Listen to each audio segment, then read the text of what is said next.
Thank you, Malachi. South Carolina's Highway Patrol tells us that there is nothing they take more serious than DUI. But what happens if you spot someone who you think is driving unsafe and possibly impaired? That's happened to me when I was driving. I bet it's happened to a lot of people watching right now at home. You call 911, ask for help before someone gets hurt.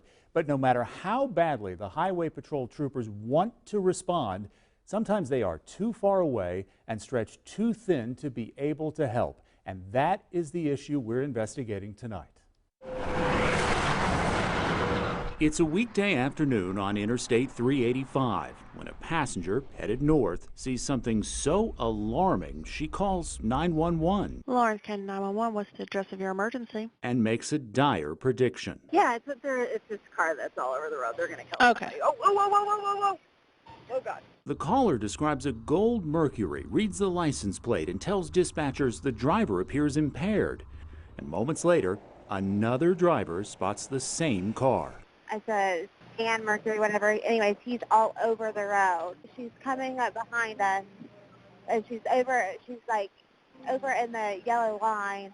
Oh, gosh. That Mercury would eventually prompt a third emergency call, but by then it was too late. State investigators say that car slammed into a tractor on Highway 308 in Lawrence County. The crash killed a 29-year-old farmer named Wesley Robinson. The first caller's terrifying prediction, airbags have been deployed on the car and it's a Mercury, had come true. He doesn't have a pulse? Yes, ma'am.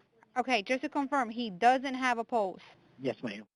According to his death certificate, Wesley Robinson passed away at 2:05 p.m., exactly 20 minutes after the Highway Patrol was first alerted to a swerving car with what looked like an impaired driver. While other emergency responders got to the scene soon after the crash, the first trooper, the state's first line of defense against a drunk driver, didn't get there till after 3 o'clock. That's 1 hour and 18 minutes after the first 911 call. And because of the way the Highway Patrol is organized at dispatch and on the road, this can happen again. This investigation began with a personal experience. This happened to me on this Greenville County road last December.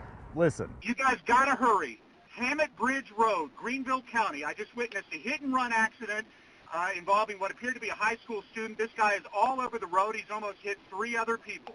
I saw a car drift through this intersection and T-bone a pickup that was just sitting at the light. And the car kept going, drifting back across into this grass and then back into the street. So that's why I called 911. And the Greenville County dispatcher then referred me to the Highway Patrol. What type of vehicle is it? He's off the side of the road now. He just swerved back into oncoming traffic. I followed that car past 2 schools, Riverside High and then Riverside Middle, at dismissal time with kids and parents along the side of the road. He's about to crash again. The car smashed into this neighborhood sign, backed up, and sped off, crashing again with me behind him on the phone. He just crashed again. So I waited for Highway Patrol to arrive while blocking the car in a driveway. And after waiting more than a half hour, I never saw a trooper. When that call comes in that there is a DUI or a suspected DUI driver out there on the roadway, it's all hands on deck. We're going to do everything in our power to get a trooper to you at that point in time. Thank you for calling the South Carolina Highway Patrol Dispatch Center. All of our representatives are busy assisting other callers. The first caller the day Wesley Robinson died got that message after Lawrence County dispatchers sent the call to Highway Patrol. I got the same thing after calling 911 in Greenville County.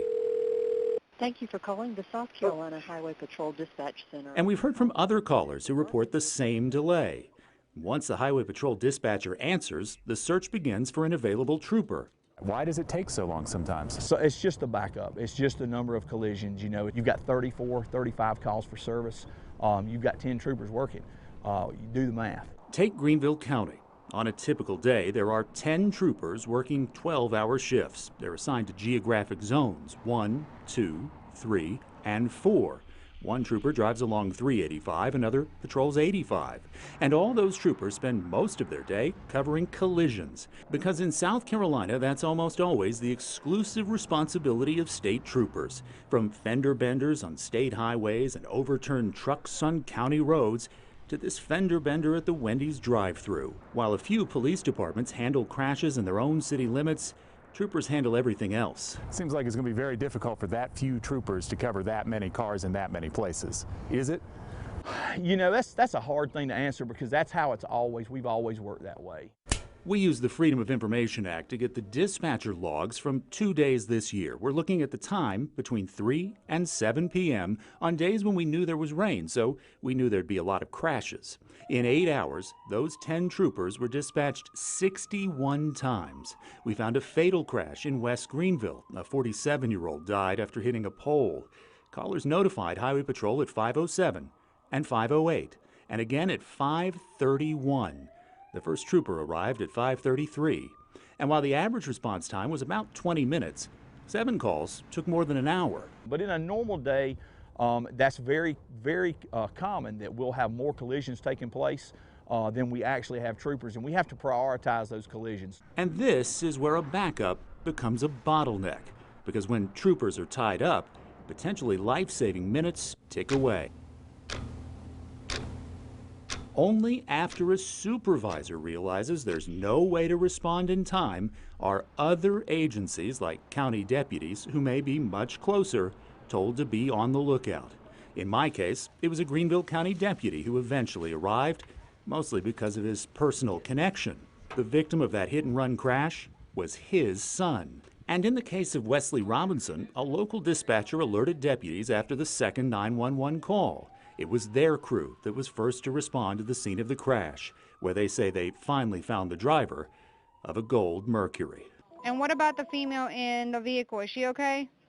Yeah, she's got some cuts, but she's all right. She's up walking around. All right. What type of vehicle is it, sir?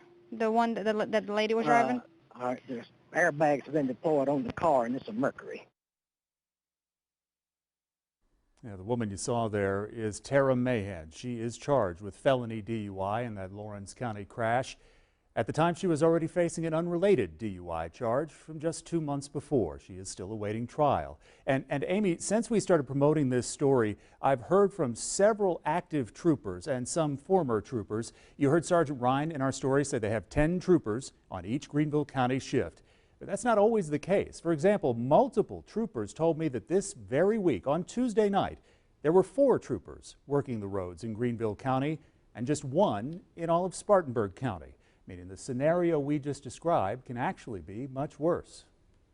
So what is the solution, Gordon? You know, you talked about that opportunity for Highway Patrol to acknowledge they don't have the people, get another agency that's closer to get there. Can they change the system to make that happen faster? Yeah, you put your finger on it exactly there, Amy. So there are 2 things that might work here. One would simply be more manpower. The Highway Patrol, like every law enforcement agency in South Carolina, has got to get more recruits on the road, and they've got to streamline that process. So if you have more people per shift, you can cover more area. But yet, that idea of dispatch, for instance, when I call 911 and I say car, immediately that call is pushed off to another agency, in this case Highway Patrol, and then there is time that passes as they try to locate a trooper, a supervisor makes a call, and it is pushed back to a county dispatcher. Streamlining that process could get every available law enforcement unit searching for what in these cases, Amy, is literally a matter of life and death with dangerous drivers on the roads. It's as serious as it gets for law enforcement. Absolutely. Incredible story, Gordon.